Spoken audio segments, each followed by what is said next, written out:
Welcome to the Fractured Families podcast. I'm Charity, your dedicated parental alienation coach, here to guide and support families as they navigate the challenges of high conflict divorces and custody battles. On this podcast, we'll share insights, practical strategies, and hope for those on the journey toward healing and justice. Whether you're personally experiencing these challenges or just want to learn more about the complexities of parental alienation and custody disputes, you're in the right place. You are not alone.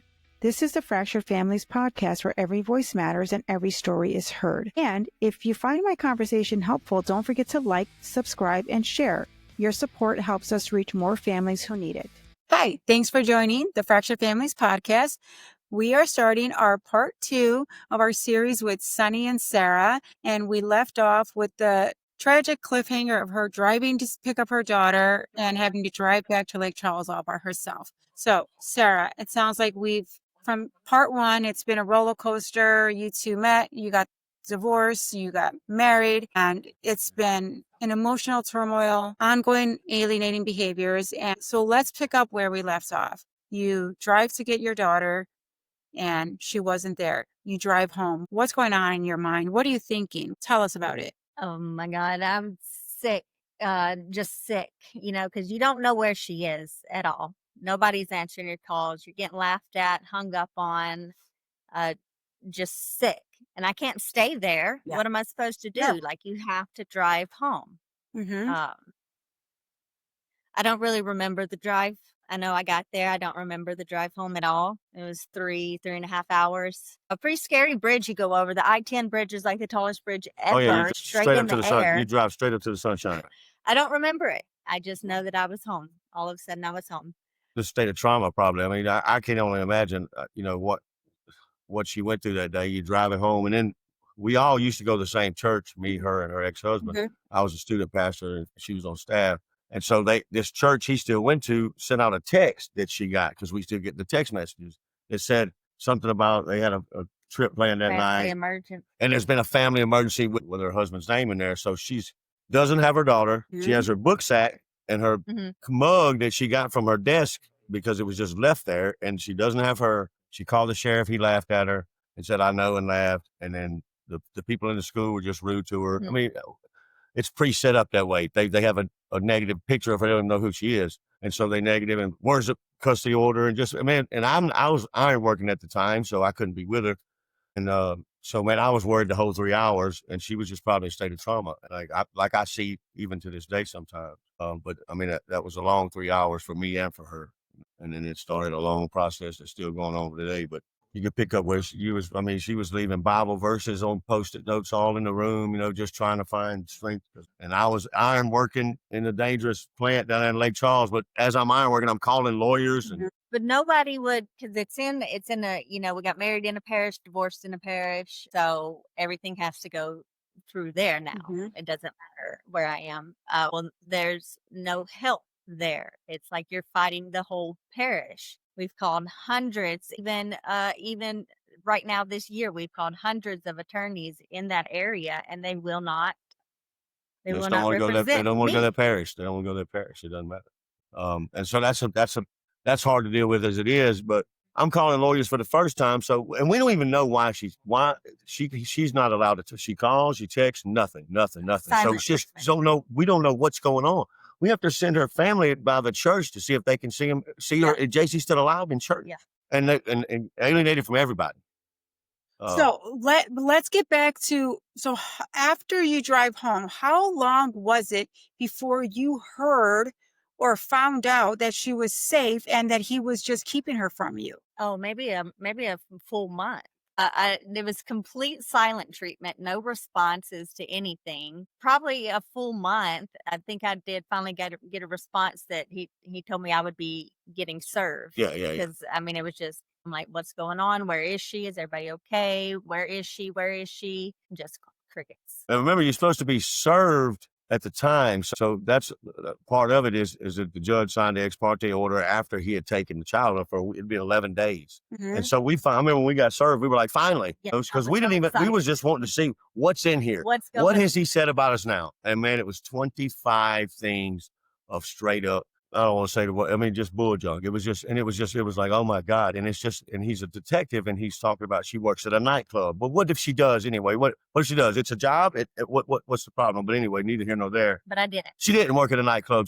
And he's a detective, remember? And a detective should be able to find out by Googling the name of a place what it is. And if you Google the name of the place, it was one of the South's finest Celtic pubs, and she worked there in the daytime as a waitress. It's not a nightclub, but he used things like that to paint pictures. Took a ticket that she had got because he could find it. It wasn't even a ticket anymore. And used that against her. But got to pay it yet. I had just gotten a ticket. Yeah. Like, how did you pull? No, regular people can't just pull up tickets whenever you haven't been gone to court and paid it or anything yet. Just stalking. And then so he's got the ticket, and then a bunch of other stuff to do. Like a teacher, he always gets these teachers or people involved. Like he goes in there and he manipulates them and makes them think negative things, and they think they're fighting this valiant fight for this police officer, and they're not. What they're doing is enabling him to torture her.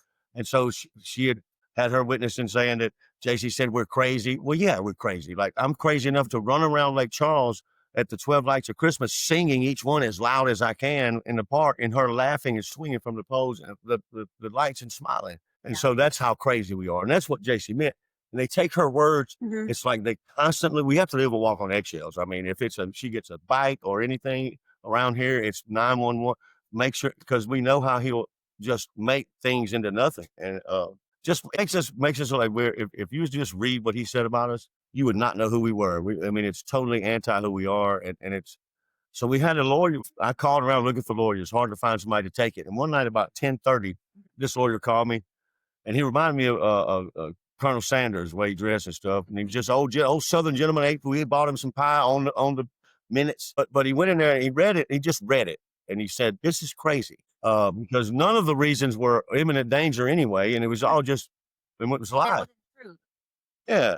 What would it matter if any of these things were true? But furthermore, they're not even true. Yeah. Well, he got a motion to vacate. So we went up there and we motion to vacate. Boom. We get the child back. Well, the judge that signed that order late just wasn't there that day we had court. So they put this other guy in, and he was like, well, I'm not going to hold him in contempt. He should have been held in contempt. I mean, he kidnapped her child. The child's stepmother snatched her out of the class, facilitated by the fact that he moved JC to that class, to that school, because the school she was at, I taught chapel. And so he couldn't go in there and tell the teachers negative things about us because they knew us. When they asked him, who are you? Well, he snatched her out of that school. He's moved to 3 schools. He's 13 years old. He's moved to schools 3 times, and he's held her back 1 year for a C in math. 2nd grade. Yeah. And so you file the motion to vacate. So the lawyer is like, okay, yeah, I'll take it. It's insanity. We're going to get in front of the judge. What happens after that? They say, yep, we're going to. Well, that judge that was there, they didn't want to hold him in contempt. So we got JC back, and that's all we wanted. We got her back, and we were fine, but she didn't get any time back, and we didn't get any money back. Basically, he was able to go and lie, steal Easter, Mother's Day, and spring break, and nothing, not even a slap on the wrist. Matter of fact, we come out of there, even though we won, we came out of there, she came out with less rights because he altered the motion. He altered the custody modification. Him and his lawyer told our lawyer that we agreed to something we didn't agree to. And then by the time we got it, it was past the time where you got to go and file a motion. And man, we were financially spent. We're just like, man. Because they told, the attorney spoke and said, like, we've come to an agreement, and we're all like, yay, this is great. We're done. We're not going to court tomorrow. So we were told we're not going to court. Well, they went to court anyways without us. And I was like, oh, don't know where she is. Guess they didn't show up. Let's keep in mind, we're talking about a police officer here who blatantly. I guess she just agrees to this, and they come up with something totally different that took more of my time away. More rights, time, and I think added child support. That's whenever he went for child support at that time. Because he took more of my time, so now it went 50-50. And so now she's got to pay child support, which I don't understand that, because he wouldn't let her work, so he was the only breadwinner when they were married, so he didn't lose any finances by divorcing. Mm-hmm. And she wanted to work, but he wouldn't let her. Mm-hmm. I mean, that's a whole nother series. And so now he wasn't held in contempt or anything, so we get her back, and then they modify the custody order, and then our lawyer sends an email. He's sad to hear that they lied to him too. Well, he wound up passing away, and so we were financially drained, and so we moved back to Alexandria, where I where I went to church and was like, kind of where I was working at the church, and that's where we lived. And that was a little closer to him, about an hour and a half away. And then I think you were having to drive. You were able to meet halfway sometimes or something. Yeah, in the beginning we would meet halfway, right, like somewhere right in the middle where you didn't have to go, in people's driveways and Oh yeah. stuff. But at some point, I don't know, he wouldn't do that anymore. I think he wanted to go with I don't know. Somehow it had to work. He Somehow somehow just wanted to start coming to pick her up from us, and me going to his house and picking her yeah, up. and somehow, like, it's what baffles me is that he lies, he steals time, we go to court, he gains more, and so now he comes to our front. But technically, we win. Yeah, It's she has to take JC all the way to where he lives. There's no cell phone coverage out there. I mean, it's out in the middle of the country, and it's just intimidating as it is. And then she's going down the road. Cops get behind her every time she's Yeah. going down there and follow her. It's just, Yes. and then she was supposed to hand him cash for child support. And this is what we called. So we called the child support agency. We called support services. Like, we want to pay it through you guys. Yeah. We don't have any record of child support. So she wasn't paying it until she figured out what to do, because they're just going to go down there and hand him $500 cash. Well, and the payment wasn't correct anyways, and that was something. I mean, we just ran out of money fighting over. You just had to take what you could get, but the amount that the hearing officer said that I was making was not correct. No. And I've turned in my check stubs, I turned in my W-2s, all of that. It was clearly not correct. It was like $5,000 more than I was making. Because, she told me that we're not going off of what you're making. We're going off of what you could. Just going to invent some stuff. You may. So even if you're not working 40 hours a week, you may be. You could be. Going to go based off of that, and that's where they came up with that amount of money. And but yeah, it was I wasn't paying it. It was a hefty amount for what she was making. But anyway, so we got to that point where the hearing officer actually started talking about what we need to pay and all this. But he had done we're in the hearing officer deal here when we're talking about that. At first, we didn't even know about it. We were just supposed to be handing him $500 cash. So we wasn't doing it until we got support services involved or whatever. Well, at this time, he's been violating custody order. I'm talking, man, when I tell you over 300 times, it's over 300 times. There was one particular, so he put stuff in there that's framed for no reason to make it look like something's wrong with her. Like, you got to text me every Wednesday before 5 p.m. to let me know you're coming to get JC. And man, so here's the deal, partner. She's always coming to get JC. So why does she have to text you every Wednesday? Mm-hmm. And so one Wednesday, she's talking to her family. Me and her have been staying up printing these shirts with the author that JC likes, and we're printing some shirts, making some shirts with the book covers on them all night long, and them working and stuff. She's got videos of it. And so Wednesday, she's supposed to text at 5 p.m. She's at work, first of all, till 7. And then but she does have time to text. She's texting about things that she had planned for JC to do that weekend. Mm-hmm. And didn't get to text him at 5. At 7:03, when she locked the door of the chiropractic office she works at and turned around and got in the car, she texted immediately. It's just a text to him to say, I'm coming. She texts him at 7:03 instead of 5 o'clock. She's working, this reason. Well, an hour later, he always makes her wait, too. Yeah. And he says, unfortunately, we've already made plans. They didn't have no plans, and there goes the weekend, And so, but that rule came about, and other rules came about in there that there's no reason for her to have to do that. But it's like I tell her, he doesn't care if it's hatred or whatever, or anger that he's in your mind for, he's in your mind. And that's all people like him want to be. They want to be into your heart and in your mind and a part of your life. They don't care if it's a bad part, as long as they're in it. And so we paying child support. We didn't know we were supposed to pay about. Well, she's filed for contempt. Enough's enough. It's a rule that was put in there because of that court for us. That was a real rule, not like something of like you got to text every Wednesday. It's dumb. That she has to have every Wednesday at 7 p.m. Central Standard Time phone call, facilitated FaceTime call with the child, with nobody in the room, private time, get out. And it's supposed to happen every Wednesday. The reason for that is because she's gone so many days not being able to contact the child. So that was set, that you can see a reason for that rule to be set, not text me that you're coming to get her. And so that rule, and it's there for a reason, is so she can have time to get off work and get ready to have a conversation with her daughter. And so Jessie has time to do her schoolwork or extracurricular activities that day or whatever, and have some time to go aside. And it's in the middle of the week, so it's kind of breaking that week off for the weekend visit. And he will not do it. She's in the car and on FaceTime, the car with her brother's hollering and talking to us, or he's staring at her, or she's in the room with him. And it's just, and it violates an order that's there for, she craves contact with her daughter and genuine, because you can tell, you don't have to say, you don't have to hear them, you don't have to see them, when they're in the room, because it's a definite change in JC's demeanor. So we had over 200 charges of that. At Christmas, he was supposed to have her at 2:00. Yeah. He's still riding around, 3 hours just late doing what he on wants to do, laughing at Molly. The stepmom's laughing at her because she's like, I'm here to pick up. And so she's not at home either. She's gone there to meet them. He's out gallivanting around past the time. And so that was another violation. I mean, just disrespectful stuff too. Called her for Mother's Day on the stepmom's phone. It's antagonistic stuff. He wants her to go crazy and do something bad. And I'm so proud of her not, but it's getting, the wire's getting thin. And so she's got this contempt. We get a lawyer from Lafayette, because again, we can't get anybody from up there. Just one time we called a lawyer, and I think he was in the room talking when the lawyer was talking to us. It's that crazy. And so she's ready to go, gung ho. And we're telling her, better slow your roll, because when you get up there, it's different.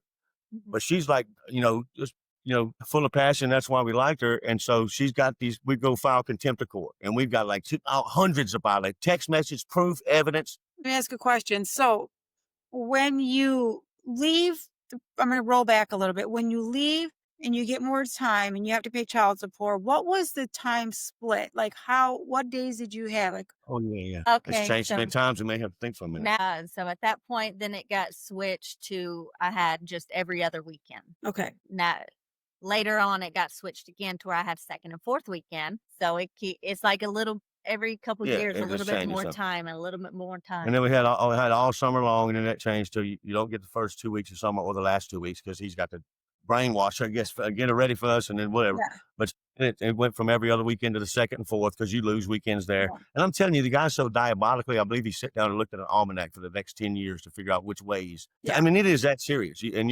people think you're crazy, but man, it is diabolical and scheme. And so she files that contempt we're not trying to do anything actively, aggressively towards him. I want you out of my marriage. I don't want you to control my wife anymore. You know what I'm saying? Like, she divorced you and she still can't escape you. And so we kept saying it's different court. I'm telling you, court's different, and you're not supposed to be able to get a contempt on you and then come back with something. You should have said that before then. And our lawyer was adamant about it. Oh, I'm telling you, they can't do that. They can't do that. And guess what? They did that. They did that. We go to court. We don't even get to talk about her contempt. Justin has said something. He's got a grievance for child support that cash child support payment that we still haven't got paperwork on yet that we've asked for. And so Sarah was like, are we going to look at any of this evidence here, the contempt stuff? And the hearing officer said, no, we're not here to look at any of that today. And so that was the reason we're here today. And just you filed the motion, and then his motion circumvented got heard. Yeah. His badge and his motion. Yeah. So how old is she at this point now? At that time, she was what? That was 2020? No, that was 2000. Probably about 10. 10, 11, yeah. So when she was like 8 when it first started, 7 or 8. It's every 3 years, basically. So when you would get her on those weekends, whether it was alternate or every other, what was it like for her to transition from his home under the alienating parents' behaviors to transition to you? What was that like for her, Sarah? That's a little weird. I mean, you got to give everybody hugs like you hadn't seen them all day long, all week, every day. Got to give one more hug right there out in front of the car. Before they let her get in the car, I miss you. I'll see. So now he's got her signed up for soccer on my weekend. So I'll see you tomorrow. Yeah. But yeah, we ain't got to that. Have we got to that point yet? That's really it. And then when she's with you, weird. It would take maybe I would turn on a song or start making a joke or talking about something she's into right then to kind of get her to snap back into, this is. I'll tell you my answer. When she first gets in the car, it's like, who is this person? And it's like, you can tell that she's been like, she feels like she's sitting beside, like when she sits beside me, she feels like she's sitting beside somebody that's a lesser human being. And I know it, but I don't pay on to it. I just start talking to her and get her involved in the conversation. I used to be a junior high pastor. I'm good with getting kids that think they hate me to love. And so I'm just talking. And the next thing you know, we're just talking and laughing about stuff. We spend our time designing the time we have with her to where it's active and fun and learning. And we understand what's going on and it's really true that what she does is basically just try to protect Jason from it and give her some moments of peace and fun where she could just be a kid. You don't have to be a detective here. You can be a kid. You know what I mean? But it's awkward. It's an awkward transition. So she transitions. When she's in your care, does he still like call her and text her? He demands the 7:00 Wednesday call that isn't even towards him when she's with us for a week. Yes. Demands it, but won't give the it. call. And if it's like 7:01, Oh, he's the word. What's up? then he's gonna be hitting me in that that whatever that court appointed app is that we have to talk to now. Talking Like, I haven't heard from Jason yet. When should I be expecting her call? Like, first of all, you've been texting all day. Yeah. She doesn't have to call you at 7 on Wednesday. It's for Demands me. it. Demands that we follow the rule for her that he won't follow for her. So I mean, it's disgusting. Is there no way when she's in your care that you can remove the phone from her other than his parenting time? We can remove the phone for her, but he's going to start threatening her. He's going to start calling he's over the top. We have done that. We've done that. Or we've been places somewhere and she's had we'll be at Six Flags or whitewater rafting. We got to stop it. Yeah. And then he asks, and all he does is ask, who you with? What y'all doing? Okay. Where y'all at? Yeah. I mean, it's just, and it isn't, and she's figured it out. And this was what's bad for her. She's figured out what it is now. And so I even told her one time, I said, maybe just have to say you didn't have any phone. Maybe they'll leave you alone. But no, they don't. They just keep pressing and pressing. And so she's realized now that it's not him just being excited for her. It's him just being, she's actually called it interrogations. So she's caught on to it. 13s, man, they're sharp at that age. And she's catching on to things. And it's disheartening what she's learning that way. But go ahead, man. So you go in, you go to the contempt. His motion gets heard on child support. And then do you go back for your contempt charge? No, it's just done. It's just gone now. No. The hearing officer made fun of our lawyer because she was younger and pretty, and I guess she was insinuating maybe that's why she was here, and then she said, and I told you she was gung-ho and passionate, and she hit that big wall that is that place. And she was like, we don't have to go to trial. Yeah, that was the she was first shell-shocked. She was shell-shocked. First thing she said after, and it was 2021 she's a great lawyer, at this point, so it was Zoom calls. And but immediately when we hung up from that hearing officer, she called me within a second and said, you're going to have to go to trial. I'm like, well, I know that, but that cost even more money. Yeah. I've already retained you twice. Yeah, it's every time it's like this, like it's time to worry about it. Every 2 or 3 years when we start getting financially successful and we're able to take JC to places and do things, and all they do is go, and it's weird dynamic. He still goes to her dad's house for free at the beach and then goes to his grandma's house. So they take free trips every year, and we've taken all over the place, and she's paying him money. But anyway, so what was I saying? We take her. What was that? She can bleep this out. So what was that? Well, I forgot what was.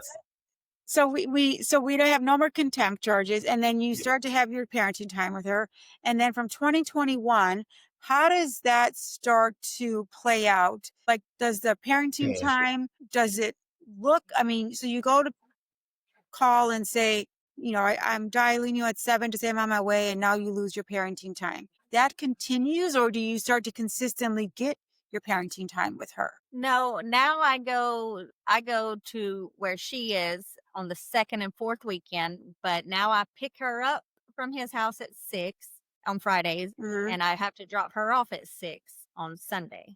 Whereas before I would, started where I could pick her up from school on Friday, drop her off on Monday, and then I think it was like 4 and 4 on Friday and Sunday. And so now I'm getting her, I go to his house the second and fourth weekend and pick her up.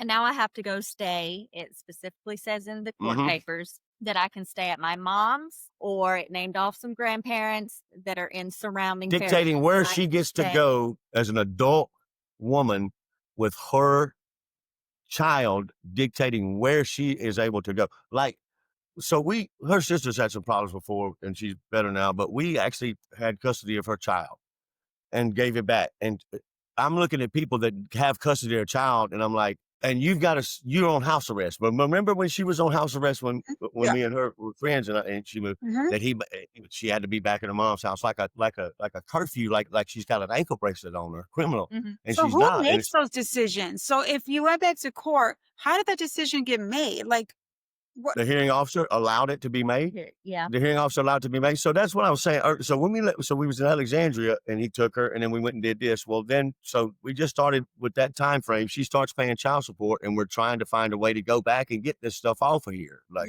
these rules. But the rule for him to come back to Louisiana happened after we moved back to Birmingham. So we moved again here. Alexandria, we go there. That's when we file contempt. He gets to circumvent it. Nothing happens. We wind up paying child support. She loses a little more time. That's when it went to the second and fourth weekend. And then just those 5 weeks in summer. Well, then I got a job offer going to Birmingham, Alabama, which I didn't know that's where we were going. The only reason I took the job because the training was in a building right beside where she was a nurse's assistant. And I got to eat lunch with her every day. So I took that job until I could figure something out because of another job I had. COVID set it off. Well, they wind up in December saying, you're going to the Birmingham locations, which is great. I love, everything except the roll tide thing. I love it over here. And so, but he had another rule in there that we had to give him a 60-day notice if we moved. Well, that's not a non-custodial parent rule. Again, that's him making things that aren't law. So, but anyway, we know how it is, no problem. So I find out in January, we got to start in Birmingham. So to honor that 60-day thing, because again, we know any little thing that he's going to hit. And so I go tell him man to man in person when we had to pick JC up at his front door in the country. Hey man, we're moving. We got a better job opportunity. It's going to be a better place for JC to stay. It's going to be more fun for her. I'm just trying to be an extra parent, man, extra help. And I've talked to him like that and thought everything was fine. Sent him where we were going to be, the address, proof of address stuff, text messages stuff. And I kept the apartment that we lived in Alexandria for 60 extra days. I paid for two. This is how much red tape and hoop jumping we do. Just a piece, just leave us alone. So I'm paying for an apartment over here in Birmingham, and I'm paying for the same apartment in Alexandria. So when she does have her time with JC, she's still taking her to the same location she was taking her before we moved. And so she come over here around Valentine's Day. And that's on Valentine's Day. The first time I brought her here, though, was because it was in February and it was Valentine's Day, but there was like a holiday and then like a teacher in service. So it was like 5 days. So I'm like, well, perfect. So we took a weekend trip. So she brought her to where we live for a weekend trip because that was like 58 days away from the 60 days. But she's got a right to go wherever she wants to with a child. But anyway, so she's over here with us for Valentine's Day and it's her time, it's her visitation. And 6:00 a.m. on Valentine's Day. He loves ruining holidays. He's texting me for, I'm coming to get JC because it's going to be storming this week. And so it's going to be storming when you're supposed to come get her and school's going to be out and your electricity is going to be off, but you want to drive early and take some more of her time. And I'm like, no, man. I said, it's Valentine's Day. We got plans. That's 2 days early. I'm sorry. You're not coming. And this is in Alabama, so does he message you or does he message Sarah? I think her and Jason, they're so close. They were in the same bed together, sleeping, snuggling together, whatever. And she has a phone. That came to both of us because he was worried that I was going to wake up to that message. Yeah. He came in there and got me. I didn't want her to wake up to that. I know it's, so I was trying to get it gone and then I was talking to him about it. And he was just going adamant. And I said, man, there'll be a sheriff waiting on you here if you get here. And then he realized at that point, your badge ain't going to work over here. You're coming to take a child outside of custody time. I've got the papers. All I did was stand up for her. Oh my God, I shouldn't have done it. Because we got punished immediately. So he wanted to come get her. He was demanding to come get her in an ice storm, shutting down I-20. It was, don't get on the roads. Was going to risk her safety, drive 5 hours to that. 5 hours back to have her sitting in a house, no electricity at school, no electricity at home, one bathroom for the whole family, no hot water. All we had was snow. So we were playing in the snow. We sent in pictures every day of her doing schoolwork and stuff. The interstates were shut down in all three, Alabama, Mississippi, Louisiana. Those interstates were shut down. And so we ended up having to, it's not my fault. That's the weather. Thank you, Lord. We had 4 extra days. Like about 5 extra days with her. Where we did schoolwork, we taught we did like PE because we had a gym and all of that. Yep. And then as soon as the roads, and stayed instant communication with him, like constant. And when the roads cleared up. He come got her? No, he didn't come here. I think I took her all the way back. Oh, that's right. And then I didn't see her again for 5 months. Then 5 months gone.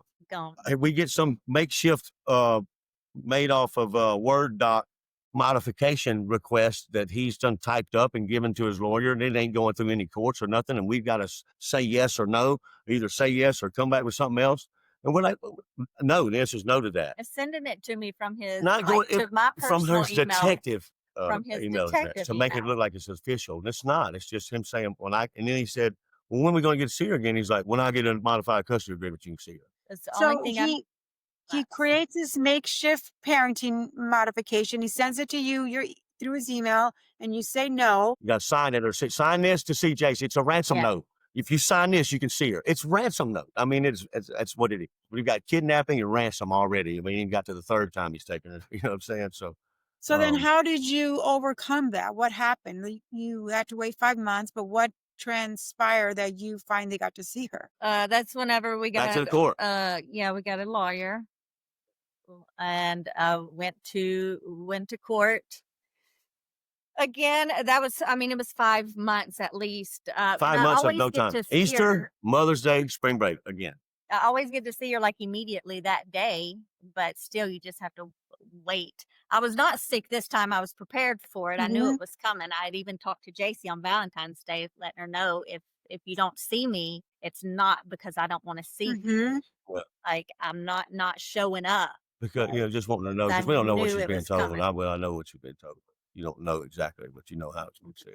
So Sarah, when you tell her that stuff, how does she take that? Like, what does she say? She was still kind of little, I would say about 10, but she knew what I was talking about. You know, after you've gone through it so much of your life, no matter what age you are, you're still going to remember. And she'll say to this day that was the only time she's ever saw me cry, because I'm not going to put anybody through that experience with me. But she knows I'll be like, when have you seen me cry? She's like, oh, that's the time she saw me cry. But she knew what was going on. We were prepared for it this time, really. At some point during that 5 months, she did get her first cell phone, but she still had to talk to me through their phones. She would tell me, whisper like, hey, I got a phone. I can't give you my number. She could talk to anybody else in the world on there, but she couldn't have my number. She had to talk to me through his or his wife's phone until we went to court. Again. So when we go to court and we get our time back there, that's when this whole weekend thing come about. This is the point in 2021. That's when the weekend thing come in, where we got our weekends back. So then he went in there and we didn't get our weekends back. Now we got a little bit taken away. Second, fourth weekend. Went from every weekend to second, fourth. And so now we got the second, fourth weekend, but she has to stay in Louisiana and can only go to these 3 places. Right. But you took her for 5 months and we're coming and we leave with less and more control. And this is a court system that's enabling him to do this, man. I mean, they are enabling it and empowering him to do it. And man, I'm going to let you talk, because I get a little frustrated with it, because I believe in truth. I still believe that truth wins, and that people will see the truth, and people don't even look at the truth. They don't care. They don't care to look at no evidence. Most certainly not in family court. I mean, in family court, there's no rules. It's every judge does what they want. They get it wrong 90% of the time. They don't think about the consequences. There's definitely no best interest for the child in family court. No, not even a flicker of it. And they thrive off chaos. Financially, they all profit. The more money you spend to go to court and money on lawyers is the more they profit. So now they can get money-making scheme. This is a money-making scheme. I tell you what, I didn't get many replies about this case when I put it on lawyer.com, whatever, and I'd be asking for a lawyer. And then I put on there, I just changed it. One day I got mad, I said, I changed it. I got 10K. I got 10K for retainer. I need somebody with coercion experience. Boom. It's bringing off the hook. And I said, man, it makes me upset. But going back to that weekend thing, not only did he make her stay in Louisiana, he's never signed her up for anything extracurricular at this point. But all of a sudden, he gets the wild idea, let's sign her up for soccer. Now, West Monroe has soccer on Tuesdays and Thursdays and all during the week, but he's going to sign her up for Saturday soccer. And you know what? Heck, he's just going to go ahead and coach the team too. Never played soccer in my life. So he becomes the coach of a soccer team, gets JC signed up for it on the second, fourth weekend. She gets to go pick JC up from his house at 6 p.m., go to her mom's house an hour away. They go to bed because it's 9 o'clock p.m. Then she's got to be the bad parent, wake her up at 6 a.m. in the morning, drive her back to up to the Monroe, and hand her back to him as he goes out there and coaches her soccer team with her stepmom wearing a shirt that says JC's mom on it, with all of her parents, all her friends, and her being isolated over there. Because again, he isolates us. He knows I got to work. I can't go over there all the time. So he separates her, and he's got her by herself and all these family members on his stepmom's side over there just looking at her. And I'm proud of her for going anyway. I mean, I'm proud of her and JC, because JC should have waited a long time ago. JC should have said, I can't talk to you. So that was she loves her so much, she hasn't. That was my first second, fourth weekend deal. That was my first weekend going down there to get her. I had to go to the soccer field with that. So if I look back at my pictures I'm taking of JC running and stuff, there he is in every one of them. Because he's the coach. Yeah, every time she'd ask him for a picture of JC at Christmas or something, he sends her a picture of him and JC and his son. Like, ain't nobody, it's weird, man. Yeah. So your weekends are disconnected because you got to take her back to him, and then she plays soccer, and then you got to drive her back home. So you're cutting off your visiting time. What is going through your mind as a mom? Like, you're trying everything in your power to be with your daughter, and he just keeps getting in the way of it. And there's no possible way that interruption doesn't impact your quality time with her during those few weekends that you have. So what are you feeling at this point? Oh, just defeated. Like, there's no end to it. Even right now, this is a couple of years later, it just feels like it never is going to end. Like, if it's still doing it and I'm still having to do this, then when does it stop? Every day of her life, she worries that's the last day she's going to be able to talk to JC or what's going on. I mean, it's constant. It's invading. It's almost like it's just a complete disconnect with reality from myself. Just kind of going through the motions, like survival mode, just complete disconnect, especially whenever I would have to go to those soccer games or whatever. I'd have to disconnect. This is the area that I grew up in. I haven't seen these people in forever. It's got me by myself on the bleachers, and then a whole lot of people over here with JC shirts on. That he's just talking negative about. They got a bad idea of what she is. She's mom on her show. Well, who's that over there? It's just, and then has a call from Molly's phone on her. So I had to disconnect to be able to deal with that and be there. I can see what it does to her, man, and so. Yeah. I reached out to you because as a husband, a sworn to, but this is my bluebird, man. He had her in a cage. I opened the cage, let her fly out, and she lights on my shoulder, and she's free to go whenever she wants to. I'm happy for the days that she stays by me, but I watch her and watch what he does to her, and as a man, you want to protect. I don't want to hurt nobody hurting her heart. I'm beat my own tail if I hurt her heart. You know what I'm saying? I don't want her hurt. I don't want her embarrassed. I don't want her to feel hurt. And I have to watch her every day. This man just attacking her soul where she has the most love and joy, her daughter, and using that. I love you. JC's been on my shoulder since she's been this tall. I'm her Sonny man, and to see her being used as a weapon to just torture her, and this is a man that's hurting my wife. He abusing my wife, and I can't I can't do anything about it. And it hurts to see her like that. And when does it stop? I mean, when does it stop? And you talk to lawyers, well, it's just, and I just, you kind of wish it. So I told her last night, I'm not happy that I found this podcast and that there's other people going through. I'm not happy that people are going through this. Yeah. But I'm not gonna lie, I'm not happy about that. But I am. It does make me feel better that we're not the only people going through it. So and I don't know if I make that sound right, but anybody watching this, I'm not joyful you're in this situation, but I'm happy that I'm not alone. But for years, I thought that for sure it's just me. It's just this area. Like, how many moms go through this? And really, what you think? I know a lot of dads have to go through this, but moms, for real, you just feel really alone. Yeah, that's a really good point because, no one wants to say the word parental alienation. And that's okay, but you want to focus on the behaviors, right? The behaviors are blatant, they're obvious, especially in this situation. And you guys are listening to my podcast, and so you hear, and I have people message me, they're like, oh my gosh, that's exactly my life. Like every day, that's my life. They're living my hell. And so you realize you're not alone. And it doesn't, to your point, Sonny, it doesn't make it better, but it makes it feel like, okay, we're not crazy.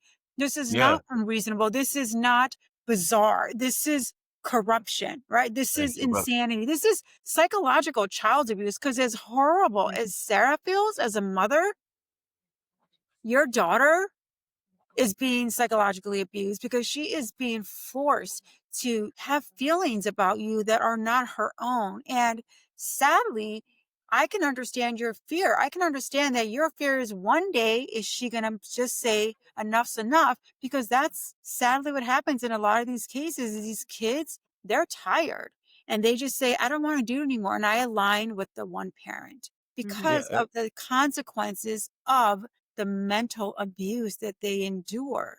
But it sounds like even though she comes back and she is a little bit resistant or slow to come around, that your bond with her is so great between the two of you that she still has a great visit. She does. I mean, she does. That's amazing. That's incredible. Just takes a few seconds for her to step out of the stop looking in the rearview defrag. mirror and look at who's around you, and she comes right back. And you can imagine what he's saying and doing, because if he says it to you two and what he's doing is any example of what she's enduring, it's heartbreaking. But that leads us to where we're at today. She's actually was in court today at a Watermeyer hearing having to say things about us that she knows aren't true. What? I'm so. I mean, that's where we're at today. That's where we're going. Where we're at. We're in court now again, and it still hasn't ended. Okay, so how old is she now? She is 13. She'll be 14 Saturday. Are you going to see her for her birthday? No. We're supposed to have her right now. Oh. We're supposed to have her right now. He did another ex parte order. So this is supposed to be your time. He kept her from you. It's her birthday. He's certainly not going to let you have her on her birthday. She's going to be 14 on Saturday. And so I know part 3 is going to be talking about the case. So that's a perfect transition. But before we leave and before we transition, from 2021 till today, you've had limited parenting time. He's kept up his tactics and strategies. The new wife is supposedly the new mom. You're basically restricted from where you can. Are you still restricted from where you can spend time with her on your days? Yes. Oh, whenever I get them back, if I get my days back. Days, I haven't had any since Mother's Day was the last time I seen her. So your last time you seen her was Mother's Day. Of the amount of time you're supposed to have, how much do you actually think you're getting? 30% of that? Well, now it's getting 25. 25. I mean, we really add it up. I mean, it's just like I say, we go to court because he lies and makes up stuff. And we prove him wrong, and we come out of there with less. So you hired a lawyer. So now you have a lawyer. So they didn't give us much time. We got served an ex parte by mail, and it was in a FedEx package. Inside of the FedEx package was the certified mail that you got to sign for. And yet it said she signed for it, and she never even. And so I got pictures of that.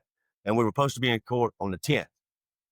And it was like the 9th when we got it in Birmingham to Louisiana. So then they extended it, and then we got that paperwork on the extension like 4 days ago, and it was today. Yeah. And so. Was it his motion? He filed a motion? Oh, yeah. Yes. Yeah. And what was the motion for this time? Oh, pretty much the same. Just third time, maybe a charm for him. Same. That when she was here on spring break, that she felt neglected. Which I'm with her 24/7. That she felt alone. There's a drug. Say the wording of the drug and alcohol. Oh no, I can't really remember. He worded something, and it was no evidence of drug or alcohol abuse. It's just like, I have reasonable knowledge to believe that there is drug and alcohol abuse. What is it then? What is it? Right. There is none. He's still saying it's just like the first one where you had the 25 nightclub things and all this, and we're crazy. It's the same type of thing. This time he pulled up an old ticket on me and tried to use it. I think that should be illegal because I didn't get charged with that, and that's not on the record. It was a ticket that was done wrong. And over 10 years ago. Over 10 years ago, but that's reason. And he said that, and he says that and says the child, well, first of all, he doesn't say anything. He says that the child that JC talked to, the stepmom, he uses the women in his life. Well, first of all, he started taking her to a counselor. Let's go back in December. This is why we kind of knew this was coming. He texts her and say, I'm taking her to see a counselor. She's feeling anxiety and stuff. And I know I work closely with him. And so she, knowing him, says, I don't know if you should use a counselor. Go to take her to a counselor. That's fine. She's always she's here. She's anxious. But it doesn't need to be somebody you work closely with. Yes. Again, we know how he is because it's going to breach. I mean, it's just not going to be. She's not going to open up.